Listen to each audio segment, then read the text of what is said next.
Hello, Harris, the best affiliate on the planet. So today I'm going to show you how to do an abandoned cart automation. So someone like doesn't fill their cart and don't purchase, how you can automate and remind them so you do get the purchase.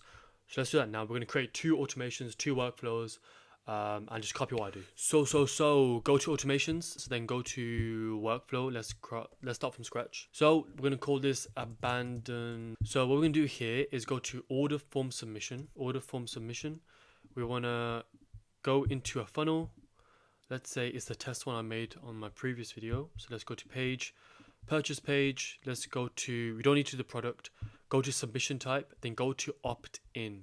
Okay. Now what we're going to do is send an email. So no, sorry, we want to wait now.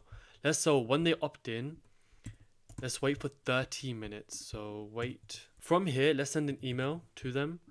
And we can say, go on ChatGPT and get proper email. Go on ChatGPT and get proper email. But we can do just get your thing and say, seems like you didn't purchase or seems like didn't purchase. And what we can do to push them over the edge, just give them a coupon code. So we can give them a coupon code. I think mine's like EG24 or something. So fill this email up saying like, hey, contact first name, seems like blah, blah, blah. Here's the coupon code. Then what we can do is copy all actions from here, copy it there.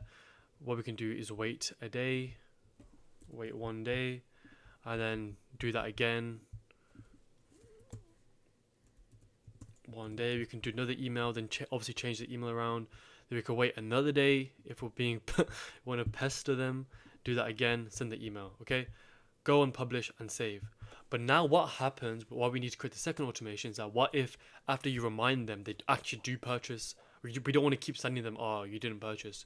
So obviously save that. This one, if they purchased. Okay, so what we're going to do is do the same thing, order form submission. So order form submission, but it's a bit different now. So we go to in funnel, go to the test one, go to page is, whatever. Now where it says submission type, we want to do sale. Okay, so now they've purchased.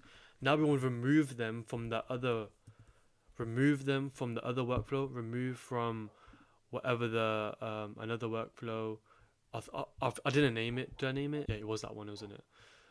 So remove them from that workflow, press save. So now removing them from the first one, and now we can send like an email, like a receipt saying thank you for purchasing or something. So from email, thank you for purchasing, whatever.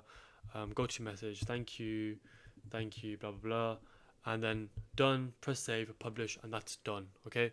If you go to playlist on my YouTube channel, I have the best playlist on how to learn high level. Literally broke everything down very nicely.